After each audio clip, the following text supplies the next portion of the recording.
Good morning everyone. মঙ্গলবার একটা নতুন ব্লগ শুরু করলাম। তোমরা সবাই কেমন আছো জানিও, অনেক দিন জিজ্ঞাসা করা হয় না। যাই হোক, পুরো ব্লগটা দেখতে থেকো, আশা করি তোমাদের ভালো লাগবে। তো সকালবেলা উঠেই না চিনির জন্য একটুখানি দুধ গরম করে নিচ্ছি। আজকে আর চিনি না সেভাবে বসে ব্রেকফাস্ট করেনি। সকালবেলা উঠেই কদিন ধরে বলি না, যখন যেটা খাওয়ার নেশা হয়, কদিন ধরে মুই মুই মাঝখানে কদিন ছিল মাখা মাখা, এখন মুড়ির পিছনে পড়েছে, তো একটু মুড়ি খেয়ে নিয়েছে। এবার বেশ কিছুটাই খেয়েছে। এবার তার জন্য আমি যদি এখন করে রাগি ছাতু বা চিড়ে কিছু খাওয়াতে যাই, ও ব্রেকফাস্টটা খাবে না, তাই জন্য খালি দুধটা গরম করলাম, খেজুর টেজুর সব রেখে দিলাম, বিকালে খাইয়ে দেবো।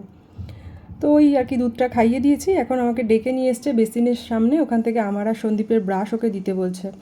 তো ওকে তো দেবো না, কিন্তু এমন নাছরবান্দা হয়েছে, আর না দিলে আবার কান্নাকাটি জুড়বে বলে একটু সময় দিয়েছি। তারপরে সন্দীপকে বলেছি যে এদিক ওদিক করবে সরিয়ে দেবে। আর এদিকে আজকে রান্না করব পনির, তাই পনিরটা ফ্রিজ থেকে উঠেই বের করে একটু জলে দিয়ে রেখে দিয়েছিলাম, যাতে একটু সফট হয়ে যায়, কারণ এই ডিপ ফ্রিজের যে নিচের ট্রেটা থাকে না, ওখানে রাখা থাকে তো একদম শক্ত হয়ে থাকে। তো এই কেটে টেটে নিচ্ছি। আর এই পনিরটা না আমি প্রথমবারই খাচ্ছি। এটা এখানকার কোনো লোকাল একটা ব্র্যান্ডের তিরুমালা বলে, মানে এতদিন তো অন্যান্য যেগুলো মোটামুটি সব জায়গায় অ্যাভেলেবেল সেগুলো খেতাম, তো এটা দেখলাম সেদিনকার রিলায়েন্সের নতুন ছিল। আর ওই রিলায়েন্সে যারা আর কি মানে সেলসের জন্য যারা থাকেন না, তো ওরা রিকমেন্ড করছিল, তো নিলাম। আর প্রাইসটা অন্য পনিরের তুলনায় একটু কম ছিল, খেতেও ঠিকঠাক ছিল। এখন তো খাওয়া অলরেডি হয়ে গেছে। তো পনির দিয়ে আলু দিয়ে তরকারি রান্না করবো বলে টমেটো আদা টাদা সব কেটে নিচ্ছে। আদাটা আর বাটাবাটির ঝামেলায় যাবো না, কারণ এমনি গোটা লঙ্কা দিয়ে রান্না করবো, তো কাঁচা লঙ্কাটা কারণ চিনি খায়, তো খুব বেশি ঝাল টাল দিই না রান্নায় এখন একদমই। তো ওই জন্য আদাটা একটু ঘষে নেবো, আর ওইটুকু আদা কী বাটবো, তাই কাঁচা লঙ্কাটা তো চিড়ে দিয়ে দিলেই হয়ে যাবে। আর আমি খাবো ওই chia seed oats dry fruits দিয়ে পুডিংটা। চিনি আর ওই কলাটা খাইনি, এখন বিকালে খাবে খানে, তা আমি ভাবলাম এই কলাটা আমি খেয়ে নিই, বিকালে ও যখন খাবে তখন আর একটা বের করে দেবো। তো কাটাকাটি যা দরকার হয় একটুখানি কাটাকাটি করে নিচ্ছে। আর এখন তো নতুন আলু এত বালি থাকে, তো ভালো করে আলু ধুয়ে তারপরে তাড়াতাড়ি করে ছুলে নিয়েছি। ছুলে টুলে বেশি দেরি করবো না, রান্না বসিয়ে দেবো। এসব করতে করতে না তার আগে পেঁপে দিয়ে মুগ ডাল সিদ্ধ বসিয়ে দিয়েছিলাম কুকারে, তো কুকারের হাওয়াটাও রিলিজ হয়ে গেছে। পেঁপেগুলো তুলে রেখে একটু ডালটাই কাটা দিয়ে নিচ্ছি, আর খাওয়ার সময় পাঁপড় করে নিলেই হয়ে যাবে। তো মাঝে মাঝে আবার চিনি রানিকে দেখতেও আসি। ও এখন আবার কটা দিন হয়েছে কিশমিশের পিছনেও পড়েছে, কিছু হলেই কিশমিশ কিশমিশ করে যাচ্ছে। তো এই 2-4টে হাতে দিয়ে দিচ্ছি, ধুইয়ে খাক, যেটা নিয়ে একটু চুপ থাকে। আবার এখন আমাকে কী সব বলছে, অ্যাক্ট করে। ওই রামসামসাম শিখেছে, সন্দীপ শিখিয়েছে, ওইটাই এখন সারাদিন করতে থাকে।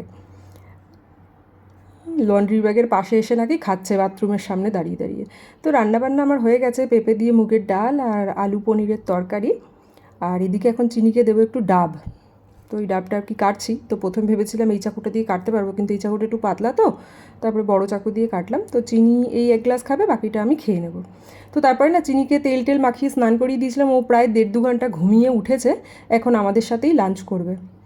তো লাঞ্চে বসেছে। আর বলি আজকাল তো ম্যাডাম একা হাত দিয়ে সব কিছুই খেতে চায়। ম্যাডামের প্লেট দিয়ে দিয়েছি ম্যাডামকে, আর আমাদেরটাও নিয়ে বসেছি। শুরু করেছিল হাত দিয়ে, শেষ করেছে চামচ দিয়ে। বোতলে খাবে না, বড়দের মতন গ্লাসে জল খাবে। আমাকে অনেক গুরুজনরাই এই ব্লগটা দেখেন, সেটা ফ্যামিলি মেম্বার হোক বা মানে আদার্স যারা আমাকে এই ফেসবুক থেকে ফলো করেন, অনেকেই বলে চিনির খাওয়াটা শেয়ার করতে না। তো আমি এখন দেখবে খুব রেয়ারই করি, কিন্তু মাঝে মাঝে একটু ইচ্ছাও করে শেয়ার করি, খুব মজা লাগে আর কি চিনি খায় যখন। তাই আজকে অনেক দিন বাদে তোমাদের সাথে সেইভাবে শেয়ার করলাম। আর আমি না গরম মশলা একদম বাইরে থেকে কিনে ব্যবহার করি না, সবসময় বাড়িতেই বানিয়ে কিনি। আর আমার পার্সোনালি গরম মশলায় ওই দারচিনি এলাচ আর লবঙ্গ ছাড়া অন্য কিছু ভালো লাগে না। তো ওই জন্য শেষ হয়ে গেছিলো বলে ওটাও একটুখানি ড্রাই রোস্ট করে ঠান্ডা করে গুঁড়ো করে রেখে দিলাম। চলবে এখন 1-1.5 মাস এটা দিয়েই, বেশি চলবে, 1-1.5 মাসের বেশি চলবে। অত আর বাড়িতে বানানো তো খুব স্ট্রং হয় দেখবে, খুব বেশি লাগেও না। তো ওইটাই আর কি ভরে টোরে নিলাম। আর এই কৌটোটাকে কিউট না, এটা একটা ঘিয়ের শিশির, বিগ বাস্কেট থেকে একটা ঘি নিয়েছিলাম একবার, সেই ঘিটার সাথে মানে ঘিটাই এসেছিলো, তো আমি আর ফেলিনি, কাঁচের ডিব্বা বেশ হেল্পফুল, নিয়ে নিয়েছি।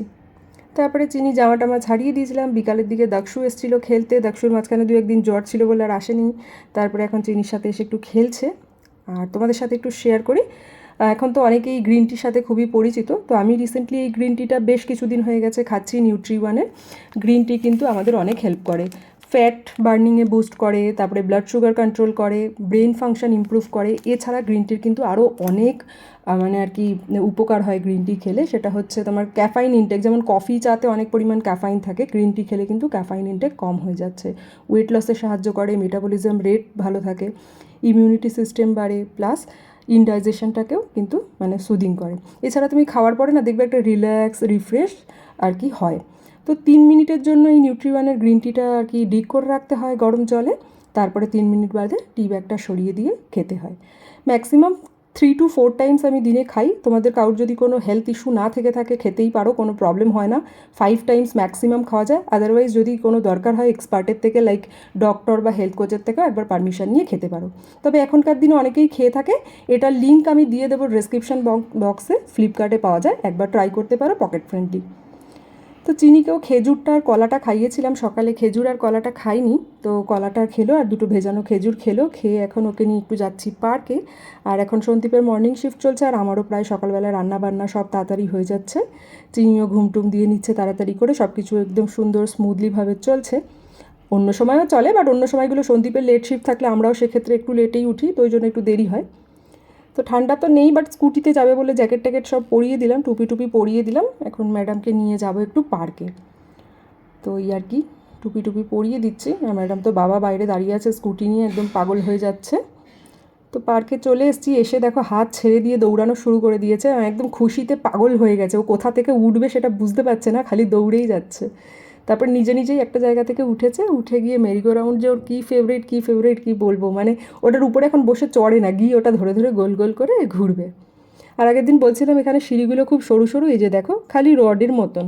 তো ওটার দিকে না চিনি আজকে বেশ নিজের থেকে ওঠার চেষ্টা করেছিল, তারপর আর বেশি একটা ব্যালেন্স করতে পারিনি বলে নেমে গেছে। দেখো সিঁড়িগুলো কি সরু সরু।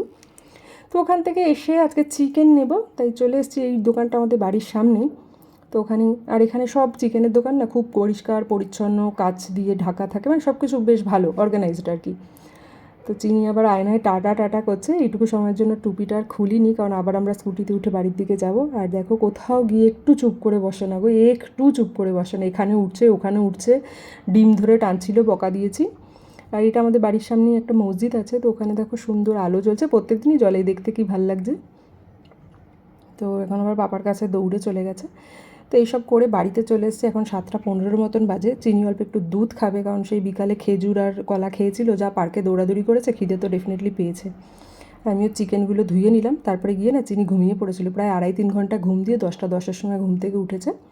রাত্রিরে আর চিনিকে পনির টনির দেবো না বলে ওর জন্য একটুখানি খিচুড়ি বসিয়ে দিলাম সব কিছু দিয়ে। এদিকে ছোলা খেজুর সব ভিজিয়ে নিলাম, আর সন্দীপও গিয়ে ওর পাশ থেকে একটু শুয়ে পড়েছে। আমি এইসব করে গিয়ে না আমাদের ভাতটাও করে গিয়ে একটু কয়েকটা রিলস এডিট করতে হবে, ভয়েস ওভার দিতে হবে, ওগুলোর কাজ একটু কমপ্লিট করে রাখবো। তা না হলে না রাত্রিবেলায় খুব একটা বেশি এখন সময় হয় না, আর চিনি ঘুমিয়ে পড়লে আমিও ঘুমিয়ে পড়ি, সকালে তাড়াহুড়ো লেগে যায়। তারপরে এখন প্রায় ওই 11টা 10টা বাজে। চিনি যেহেতু দেরি করে উঠেছে, দেরি করে খেয়েছে, জামা কাপড় টাপড় পরিয়ে দিয়েছি। আর আজকে যেহেতু ঘুমিয়ে পড়েছিল, ওই জন্য ঘুমের টাইমটাও একটু পিছিয়ে গেছে। কালকে প্রায় ওই 12টা নাগাদ ঘুমিয়েছে চিনি, 12:10-15 নাগাদ হবে হয়তো। তো চলো আজকের ব্লগটা এই পর্যন্তই, আবার কালকে তোমাদের সাথে দেখা হবে একটা নতুন ব্লগে। Till then bye bye, good night.